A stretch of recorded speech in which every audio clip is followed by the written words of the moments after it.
근육뼈대개 물리치료의 평가 원리입니다. 검진입니다. 검진은 환자들의 진단과 예후를 예측하기 위해서 하는 겁니다. 진단과 예후가 평가가 되면 전체적인 치료 목표를 설정하게 되고 치료 목표에 따라서 구체적인 치료 방법을 결정하게 됩니다. 그래서 환자들의 상태를 면밀히 관찰해야 됩니다.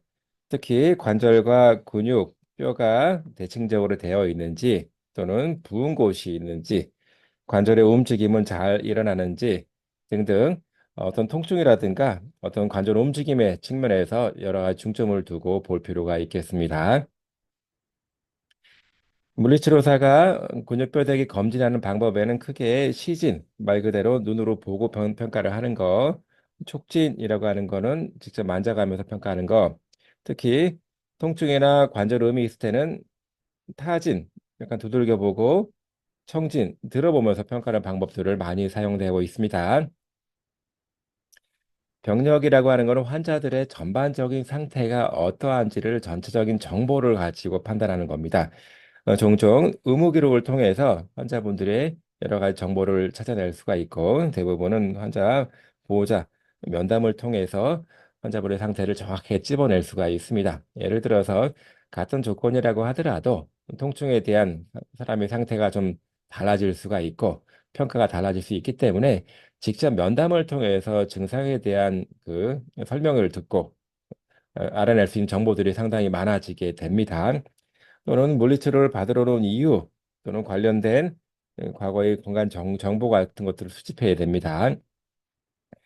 또는 이제 환자분들이 가장 불편하게 생각하는 문제가 뭔지를 우선순위를 가지고 치료하고 평가하기 위해서는 경력을 통해서 이런 정보들을 수집할 필요가 있겠습니다. 그래서 이제 전체적인 원인과 상황에 대한 것, 특히 어떤 경우에는 통증이 더 악화되는 자세가 있고 어떤 조건에서는 완화되는 자세가 있을 수 있을 것입니다. 또는 통증 양상이 간혹 가다 한 번씩 아픈 건지 계속 아픈 건지 또는 강도가 어떤지 등등 관련된 것들을 물어서 설명할 수가 있겠고 또 이전에 시행했던 물리치료 같은 경우는 현재 그 물리치료 방법을 좀 수정해야 될 필요가 있기 때문에 어떤 치료를 받아왔는지를 알면 어, 구체적인 물리치료를 설정할 때 훨씬 도움이 될 수 있겠습니다. 동반 질병이라고 하는 거는 예를 들어서 당뇨병 또는 고혈압 같이 환자의 상태에 큰 영향을 미칠 만한 요인들로서 그거를 잘 알 필요가 있겠고 대부분의 통증과 대부분의 문제가 개인적인 습관이라든가 여가 활동 또는 직장 활동, 직장 생활을 관련해서 나타나는 것이기 때문에 어떤 직장을 다니고 있는지 그러면 그 직장에서 주로 많이 하는 일이 무엇인지를 물어봐야 되겠고 특히 음주라든가 흡연 관련해서 어느 정도의 생활 습관에 대한 것들도 알고 있으면 도움이 될 것입니다. 개통 검토입니다. 개통 검토는 통증이 있는 것들이 근육뼈대의 문제가 특별한 그 부위의 문제가 아니라 다른 계통에서부터 오는 경우도 있습니다. 예를 들어서 심장이라든가 그런 쪽이 안 좋게 되면 어깨가 같이 아파올 수도 있기 때문에 그런 경우에는 통증 부위만 치료한다고 해서 치료 효과가 크게 나타나는 것이 아니라 문제를 일으키는 원인이 되는 계통도 같이 한꺼번에 다뤄줄 필요가 있습니다. 다시 말해서 여러 계통의 전문가들이 한 번에 환자분들을 치료하기 위해서 같이 모여서 논의를 할 필요가 있다라고 하는 겁니다. 어, 병원에 가면 이제 기본적으로 여러 가지 하는 검사들이 있습니다. 그런 것들이 전부 다 계통적으로 어떤 문제가 있는지를 파악하기 위해서 하는 것들입니다. 특히 심장혈관계통, 호흡계통, 신경근육계통 등등 관련된 문제에 대한 것들을 찾기 위해서 이런 계통 검사를 해볼 필요가 있습니다. 또 이제 계통 검사를 통해서 여러 가지 문제를 찾아낼 수가 있겠고 그 문제에 기반해서 개별화된 치료 계획을 수립할 수가 있습니다. 주로 많이 하는 보편적인 검사는 심박수, 뭐 혈압, 또 신장 체중 모니터링, 피부 상태, 관절 아우램 등등 여러 가지 측면에서 환자의 상태를 같이 파악하는 노력이 필요한 겁니다. 대부분은 이제 의학적인 장비를 통해서 하는 것들이 더 많습니다. 엑스레이 촬영 같은 경우는 구체적인 뼈의 구조와 특성에 대한 것을 파악할 수 있겠고, 더 나아가서 CT라든가 MRI를 사용하게 되면 근육이라든가 디스크 등등 여러 가지 측면에서 좀 더 세부적인 검사를 할 수가 있습니다. 근전도라고 하는 거는 근육에서 어느 정도의 전기 신호를 발현시키고 있는지를 평가하는 겁니다. 예를 들어서 우리가 힘을 주게 되면 힘 주는 만큼 근육에 전기 신호가 유입이 되게 되는 건데, 그런 신호를 측정을 해서 근육의 상태를 면밀하게 찾아볼 수가 있습니다. 초음파 검사 같은 경우는 특히 심부 근육 같은 경우는 겉으로 드러나 있지 않기 때문에 외부에서 그 어떤 검사 방법이 상당히 많이 제한적입니다. 초음파 같은 경우는 아주 깊은 부위에 있는 근육의 모양을, 구조를 관찰할 수가 있어서 심부 근육의 측정에 상당히 도움이 되고요. 신경 전도 속도 검사는 주로 이제 근전도 검사랑 같이 한꺼번에 시행을 합니다. 그래서 신경 근육이 전기를 통하는 그런 정도를 파악해서 근육 병변을 예측하는 데 도움이 됩니다. 혈액 검사 같은 경우는 예를 들어서 근육이 파손되거나 파열되어 있을 때는 혈액 검사상의 근육 특정, 근육 관련 특정 효소치가 올라갑니다. 네, 그런 측정 값을 통해서 근육의 상태를 간접적으로 예측할 수도 있습니다. 주로 많이 하는 평가 항목 중에 하나는 통증입니다. 통증 자체가 사람들을 굉장히 불편하게 만들고 어, 기능들을 많이 저해시키기 때문에 1순위로 통증을 주로 많이 평가를 해서 합니다. 통증은 사실 사람마다 좀 주관적이고 같은 상황에서도 느끼는 바가 좀 다르기 때문에 물리치료사가 환자분의 통증의 상태를 직접 평가하는 방법은 사실은 없고, 환자가 주관적으로 본인이 직접 평가를 하는 것이 바람직합니다. 임상에서 가장 많이 쓰는 평가 도구는 바스입니다. 바스. 그래서 뷰잘, 아날로그, 스케일이라고 해서 이 바스로 약자로 많이 씁니다. 바스는 10cm 막대를 그림을 그어놓습니다. 그래서 0에서부터 10cm까지, 0은 하나도 안 아픈 거, 10은 최대로 아픈 거, 이렇게 저기를 내려놓고 환자분께서 직접 자기 통증 정도가 어딘지를 이렇게 표시를 하는 겁니다. 그러면 0에서부터의 거리를 가지고 통증을 수치화해서 표현하는 방식입니다. 그다음에는 이제 관절 운동 범위, 레인지 오브 모션, ROM으로 약자로 많이 쓰고 있는데요. 관절이 얼마큼 잘 움직여지는지 굉장히 기본적인 평가에 해당이 됩니다. 관절의 움직임 범위는 기능이랑 아주 밀접한 관련이 있기 때문에 관절마다 ROM에 대한 거를 필히 측정할 필요가 있고, 불행히도 이제 나이에 따라서 관절 ROM이 상당히 감소되는 경향이 있습니다. 또는 성별에 따라서 다를 수 있기 때문에 나이와 성별을 반드시 고려할 필요가 있겠고, 특히 이제 측정된 측정치는 건측과 환측을 같이 비교를 해서 어느 정도 잘 안 되는지를 또 예측할 수가 있겠습니다. 능동 ROM이라고 하는 거는 내가 직접 힘으로, 환자분들이 직접 본인 힘으로 움직이는 가용 범위를 능동 ROM이라고 합니다. 능동적으로 직접 움직일 때 같이 어떻게 잘 움직여지는지, 부드러운지, 딱딱한지, 움직일 때 어떤 범위 내에서 아프다는 통증을 호소하고 있는지 등등을 평가해서 기록해 놓은 게 좋겠고, 특히 양쪽을 같이 비교하는 게 좋습니다. 건측과 환측을 비교해서 어느 정도의 움직임 제한이 발생하는지를 같이 알아보는 것이 좋겠습니다. 수동 ROM은 물리치료사가 직접 움직여서 어느 정도 움직일 수 있는지를 평가하는 방법이 되겠습니다. 그래서 ROM 평가는 대부분 이전에는 주로 이제 각도계, 측각계, 고니오미터라고 하는 각도계를 통해서 했는데, 최근에는 전자 측각계를 이용하는 경우도 있고, 최근에는 이제 핸드폰 어플리케이션을 통해서 핸드폰이 기울어지게 되면 각도가 나옵니다. 그래서 그걸 이용해서 관절 움직임을 평가하는 사례가 굉장히 많이 늘고 있습니다. 그다음에 근력입니다. 근력도 기능에 아주 밀접한 영향을 미치고 밀접한 관계가 있기 때문에 반드시 근력을 측정하는 것이 필요하겠습니다. 또 힘을 잴 때, 근력을 잴 때 뭐 통증이 발생할 수도 있기 때문에 어느 범위에서 통증이 발생하는지는 기록을 해놓을 필요가 있겠고, 여러 근육, 여러 관절의 여러 근육의 힘을 동시에 다발적으로 평가해 놓는 것이 좋겠습니다. 근력 검사는 주로 임상에서 도수 근력 검사, 매뉴얼, 머슬 테스트, MMT로 약자로 많이 씁니다. 이걸 아는 건 굉장히 중요할 것 같은데요. 맨손 근력 검사 또는 도수 근력 검사, MMT라고 하는 거는 주로 이제 0등급에서부터 5등급까지 나눠져 있습니다. 0은 근력이 전혀 없는 상태를 말하는 거고, 5는 정상적인 상태를 얘기합니다. 자, 등급으로 이렇게 숫자로 말할 수도 있고, 임상 현장에서는 주로 이게 영어 표현으로 많이 씁니다. 노말, 저 5등급인 노말은 강한 중격을 이기고 강한 저항을 이기고 팔다리를 다 움직일 수 있는 경우를 우리는 노말이라고 하고, 굿, 4등급 굿은 강한 저항이 아니라 약한 저항을 이기고도 움직일 수 있는 경우, 비교적 상태가 좋은 경우를 말합니다.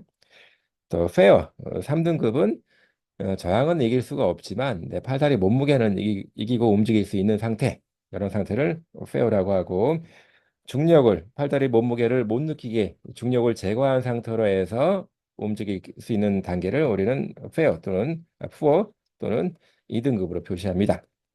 그리고 트레이스 1등급은 근육에 힘이 들어가는 거는 눈으로 관찰하거나 손으로 만져보면 알겠는데, 그 힘이 들어간 만큼 충분하게 움직이지 못하는 경우를 우리는 트레이스라고 합니다. 다시 말해서 눈으로 관찰했을 때 또는 손으로 촉지했을 때 근육이 찌글찌글 움직이는 느낌이 있으면, 그렇지만 움직이지 못하지만 그런 느낌이 있으면 우리는 트레이스라고 하고 1등급으로 표시를 합니다.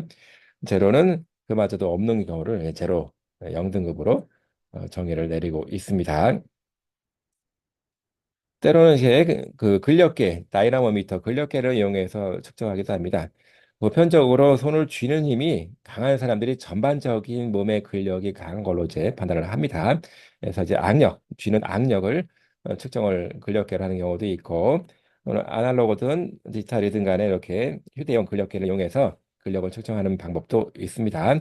때로는 이제 등속성 운동 장비를 통해서 근력을 정확하게 측정하는 방법도 사용되고 있습니다.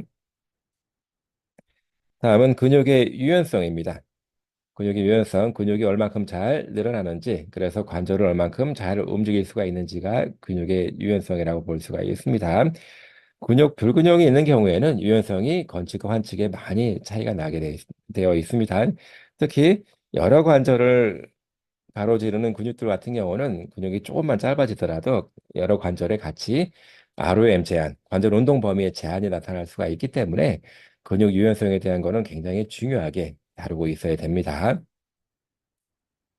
그리고 유연성 검사를 위해서 여러 가지 방법들이 고안되어져 있습니다. 무릎을 쭉 핀 상태로 이렇게 드는 방법, 이거를 하지 직거성 검사에서 스트레이트 레이스에서 SLR 검사, 이렇게 설명을 합니다. 주로 이제 햄스트링 뒷부분에 있는 근육, 햄스트링이 얼마큼 유연한지를 평가하기 위해서 하는 거 방법이고요. 토마스 검사는 침대 모서리에 누운 상태에서 다리 한쪽을 늘어뜨립니다. 그리고 반대편 발을 쭉 끌어당겨 가슴에 붙이는 동안에 그 다리가 따라서 이렇게 올라가는지를 평가하는 겁니다.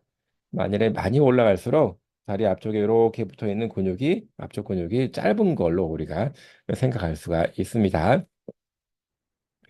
그다음에는 기능 수준입니다. 얼만큼 기능하는지 평가를 해야 되는데, 이거는 물리치료의 목표이기도 합니다.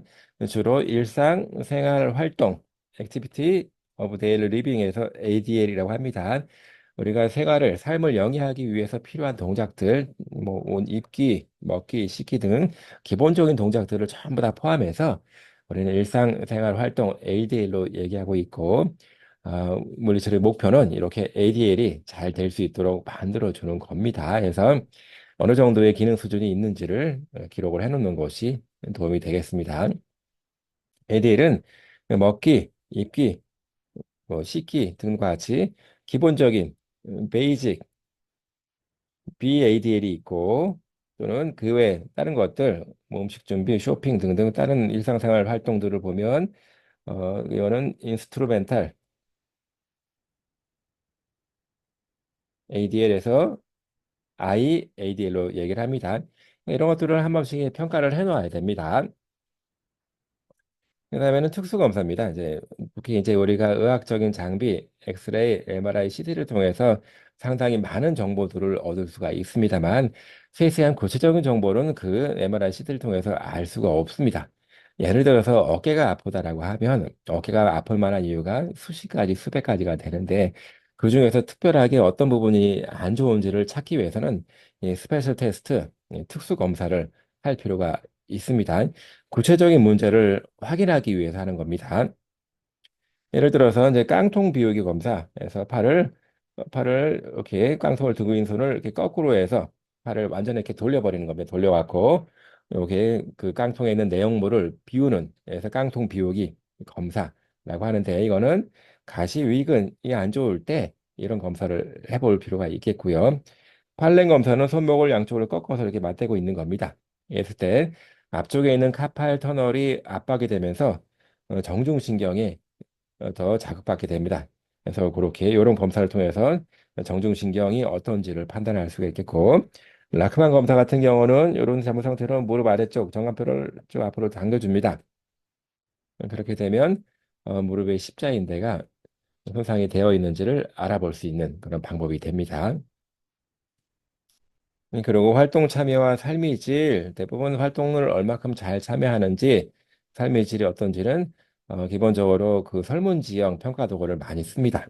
예를 들어서 오스웨스트리 기능장애 지수는 주로 요통이 있는 환자분들이 활동 참여가 어떤지를 평가하는 방법이 되겠고, 환자의 특정 기능 척도도 마찬가지로 어느 정도의 활동이 가능한지 또는 삶의 질 같은 경우는 주로 SF, 이거는 삶의 질 평가 도구들이 되겠습니다.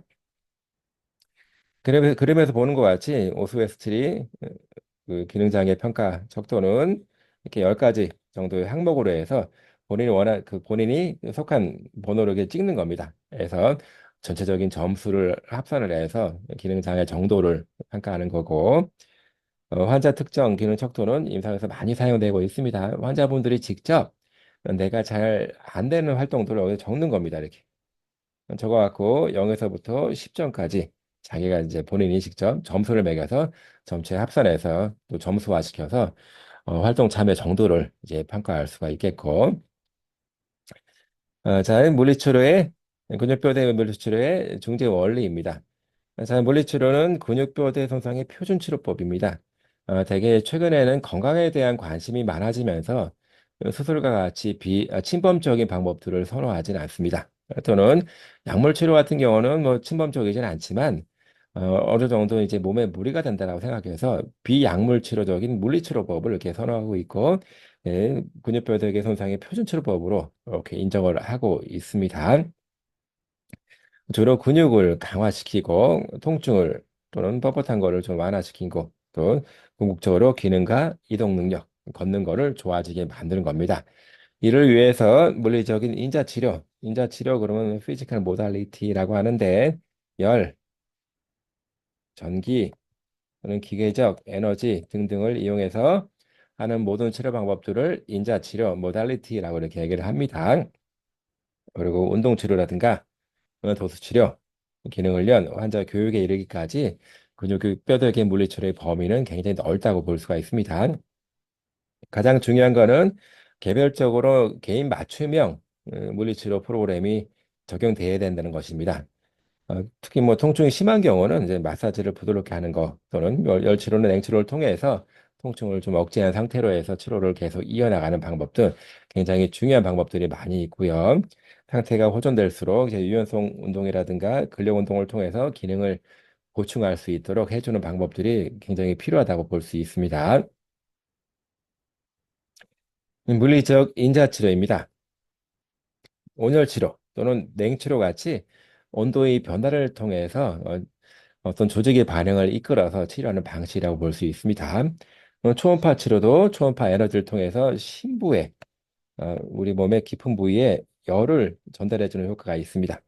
전기 치료 같은 경우는 전기의 특성에 따라서 열 치료도 가능하고 아니면 근육 자극해서 마비된 환자분들 근육이 위축되지 않도록 유지하는 그런 용도로 쓰는 전기 치료도 많이 있습니다. 결국은 통증을 없애고 유연성과 ROM 그리고 근력, 근지구를 높이고 상처 치유를 돕기 위해서 물리적 인자 치료를 한다라고 이렇게 보면 되겠습니다.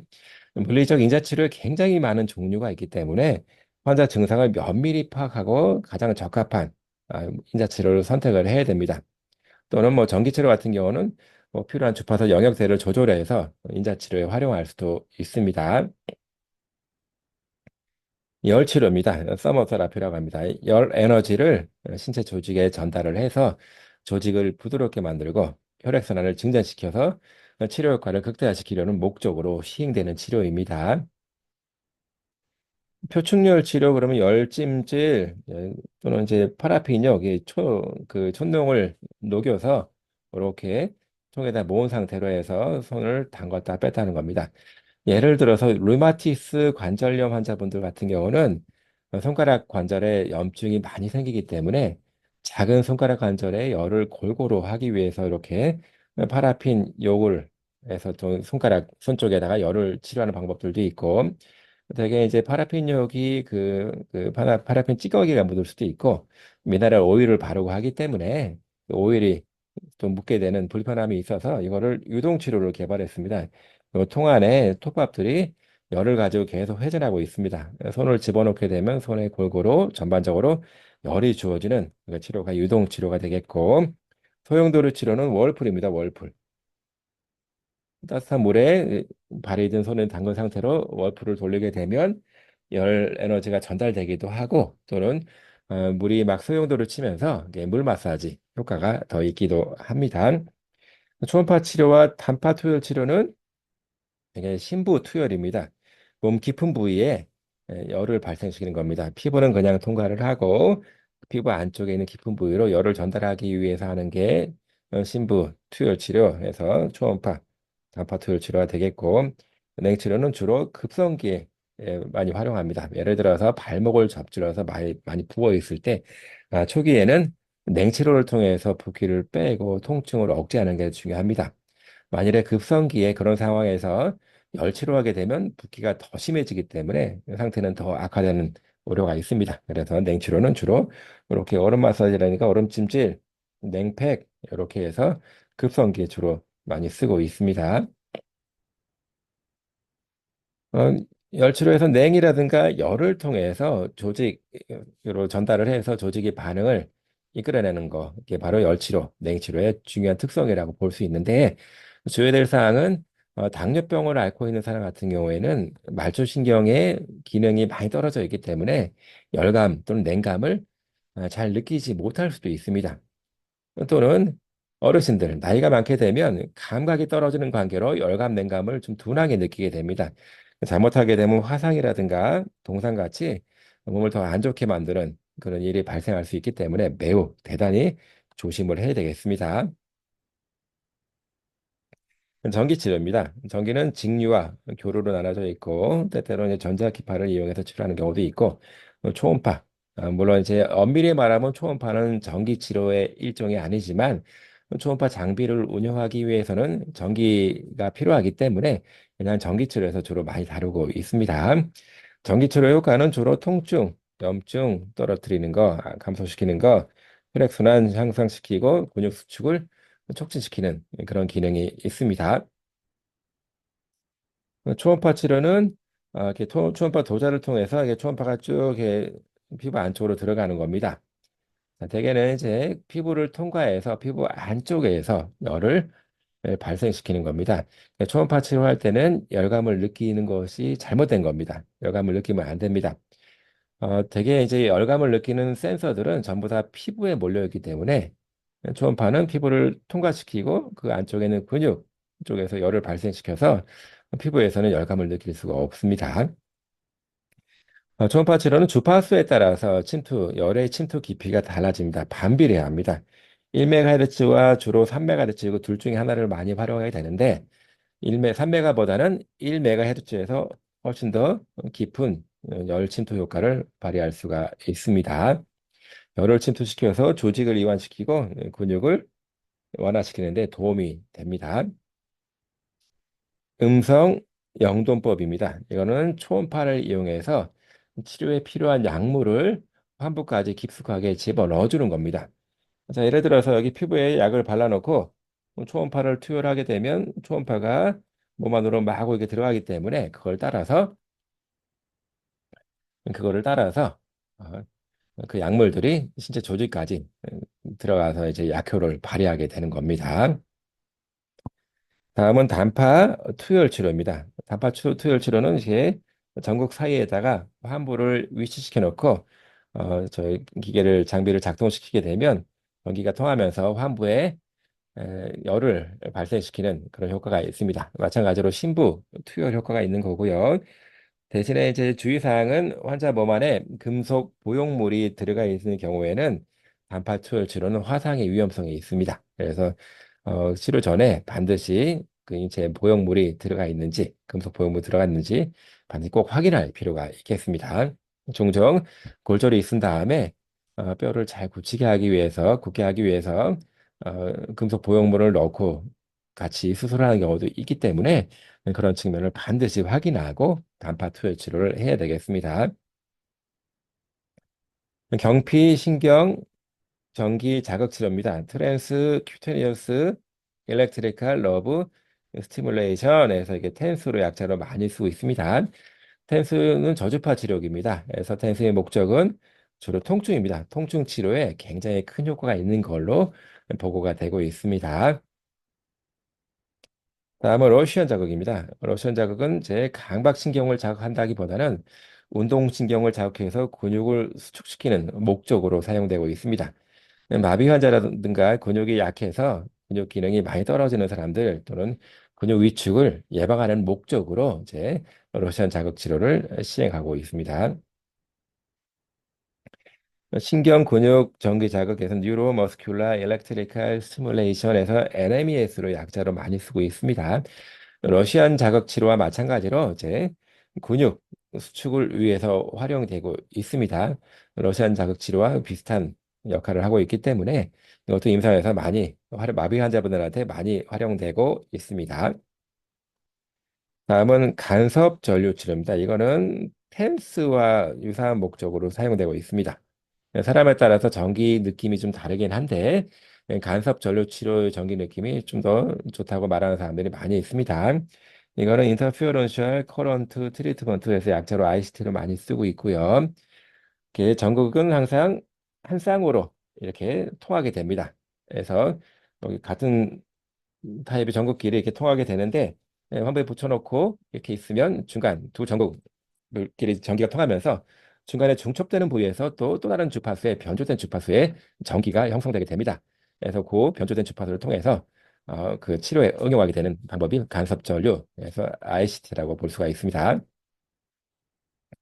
다음은 고전압 전극입니다. 통증 감소, 혈액 순환 증진, 상처 치료를 위해서 사용하는 전기 치료의 일부라고 볼 수가 있습니다. 이렇게 흡착식 패드를 사용해서 텐스, 저주파를 적용해서 통증을 치료하는 경우도 있고, 이렇게 ICT, 이렇게 석션 패드, 이렇게 흡입 패드를 이렇게 붙이는 패드를 통해서 하는 경우도 있고, 또 전기 자극 치료를 위해서 이렇게 전구를 붙여놓고 할 수도 있습니다. 다음은 이온 영동법입니다. 아까 음성 영동법 같은 경우는 환부에다가 그 치료에 필요한 약물을 발라놓고 초음파를 흘려보내서 초음파를 통해서 환부까지 약물이 전달되도록 하는 것이 음성 영동법이라고 했으면 이온 영동법은 피부에다가 약물을 이렇게 바릅니다. 대신에 이온화된 약물을 바릅니다.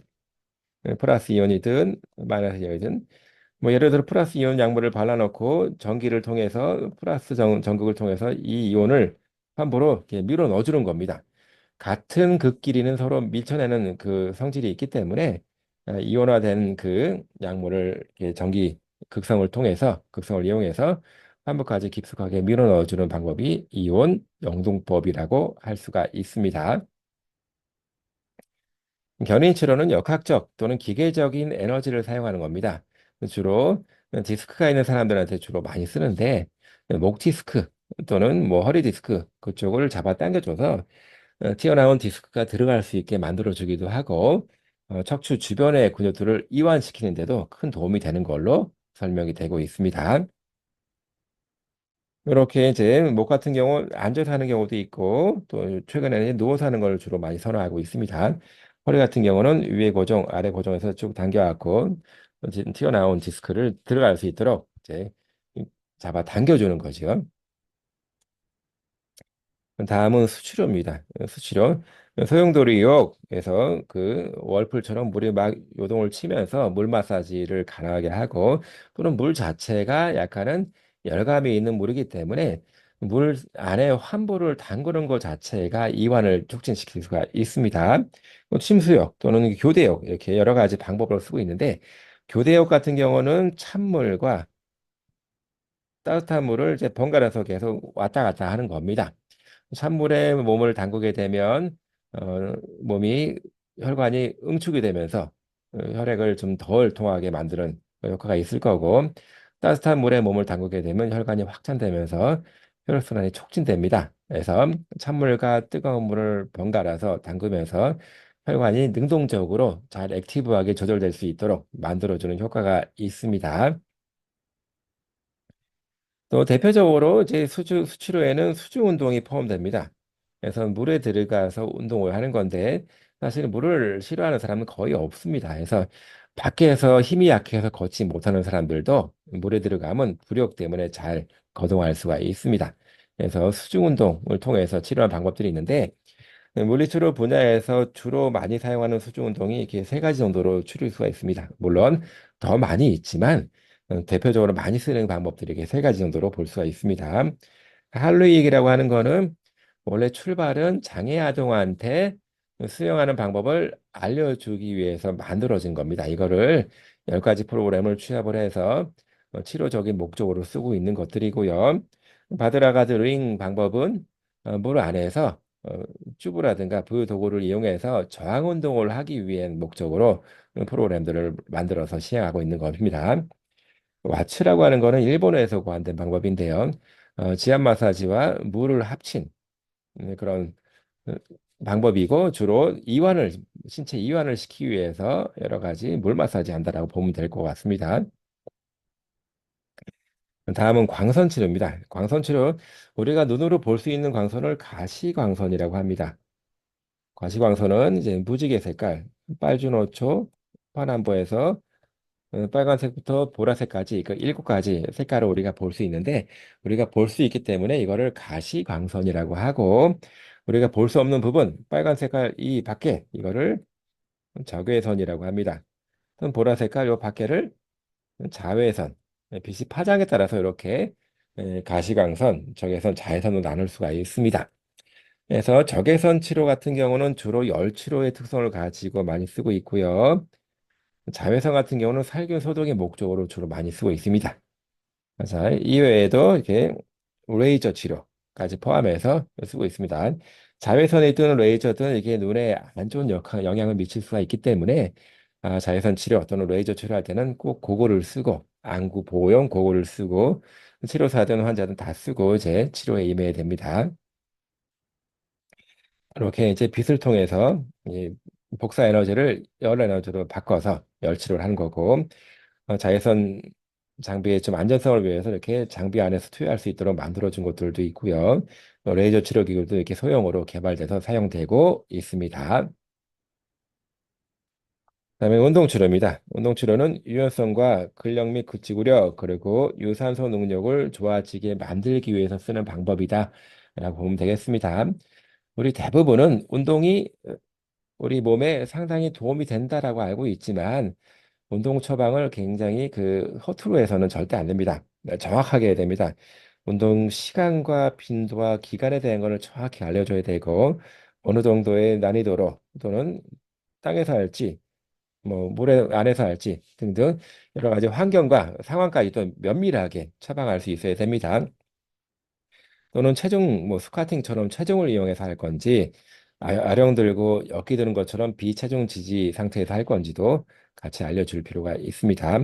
또는 운동 형태에 따라서 그 운동 효과가 좀 달라질 수도 있는데 첫 번째 등장성 뭐 예를 들어서 우리가 이제 커피를 딱 마시기 위해서 들고 입으로 가져온다라고 가정했을 때 커피잔을 들고 움직이는 거는 근육이 짧아지면서 컵이 입 쪽으로 다가오는 것이고 커피를 반쯤만 내려놓고 살살 내리게 되는데 그때는 근육이 늘어나면서 그 팔 움직임이 일어나는 겁니다. 이렇게 길이 변화가 있는 근육의 수축 형태를 우리는 등장성이라고 얘기를 합니다.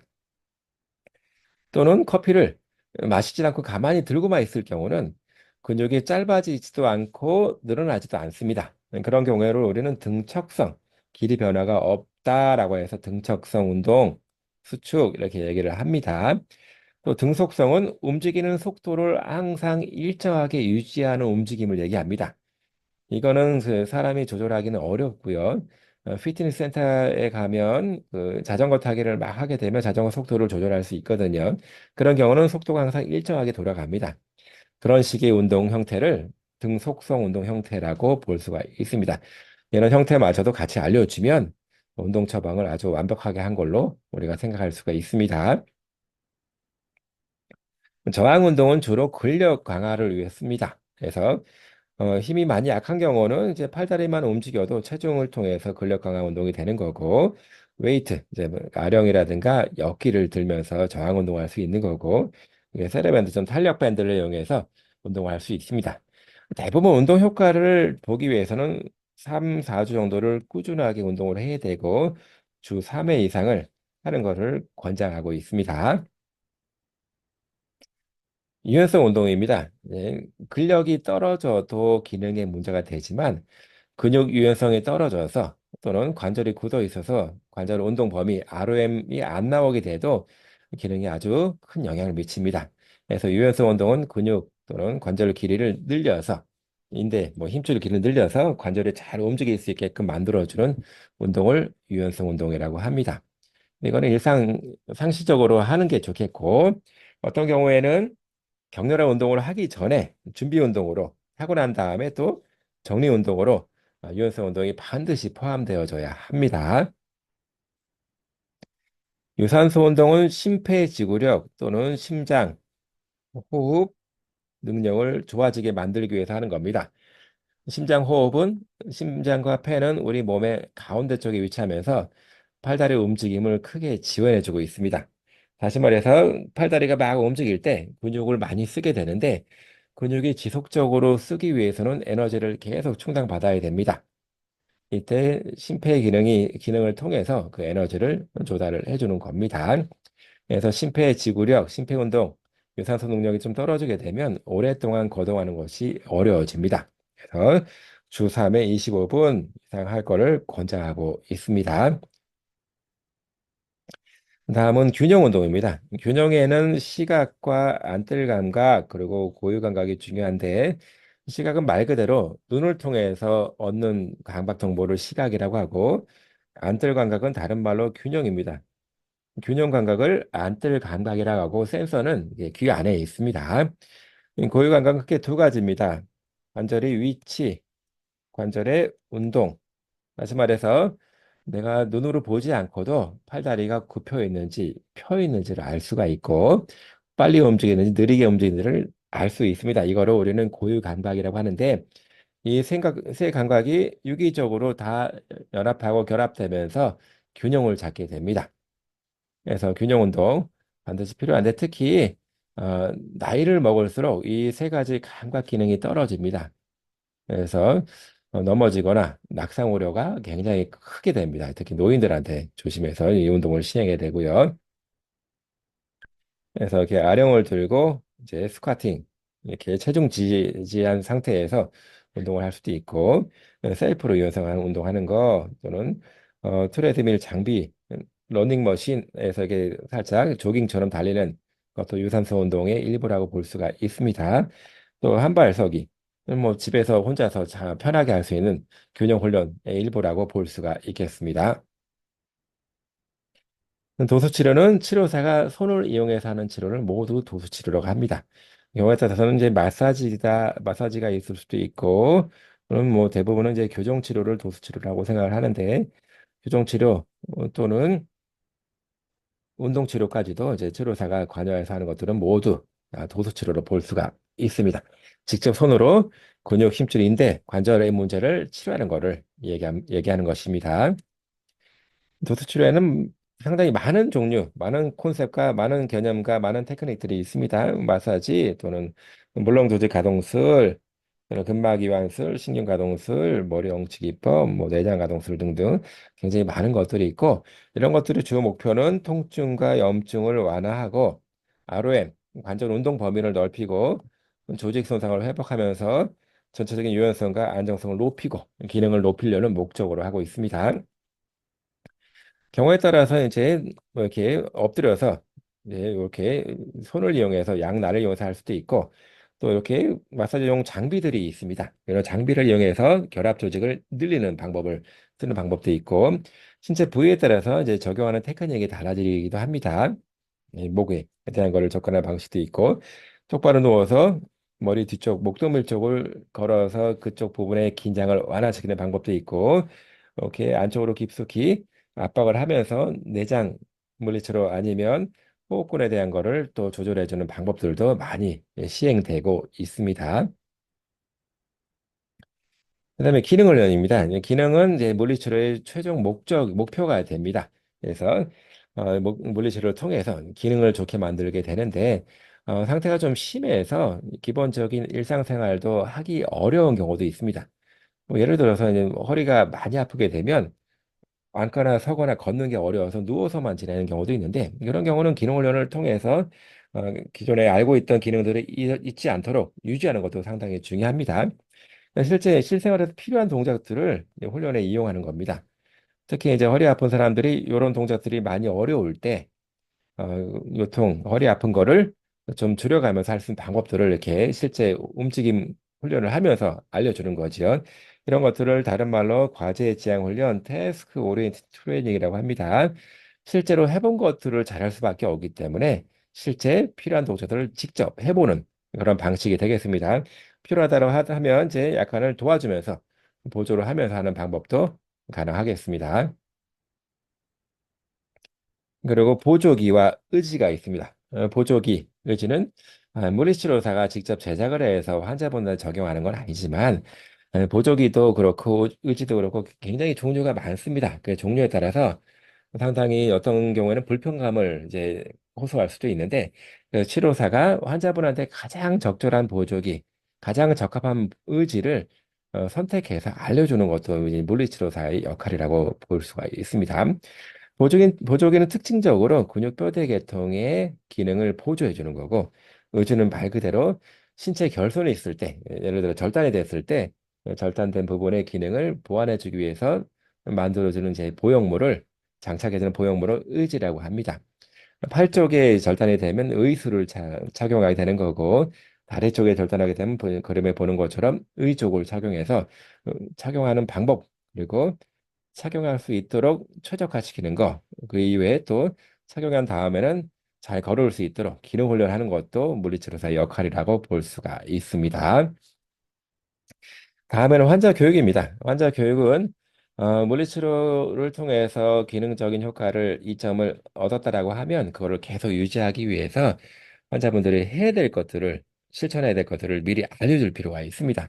뭐 예를 들어서 허리가 아프다라고 하면 허리를 숙이거나 뒤틀어지는 동작들을 많이 하게 되면 허리 아픈 거를 더 악화시킬 우려가 있기 때문에 어떤 동작에서는 어떻게 움직이고 어떤 식으로 일상생활 활동을 유지하는 것이 좋겠다라고 이렇게 교육을 시키는 게 굉장히 중요합니다. 특히 집에서 해야 될 운동도 알려줘야 되고 피해야 될 자세라든가 또 재발이 안 되도록 예방하는 방법까지도 또 관리하는 방법까지도 알려줄 필요가 있습니다. 허리 같은 경우는 양쪽 무릎을 편 상태로 살짝 굽히게 되면 굉장히 스트레스가 많습니다. 요통 환자분들이 이렇게 이런 자세들을 상당히 피해야 됩니다. 만일에 허리를 굽힐 일이 있다라고 하면 한쪽 다리를 살짝 구부러지게 만들어 놓은 상태로 굽히게 되면 허리에는 스트레스가 굉장히 줄게 됩니다.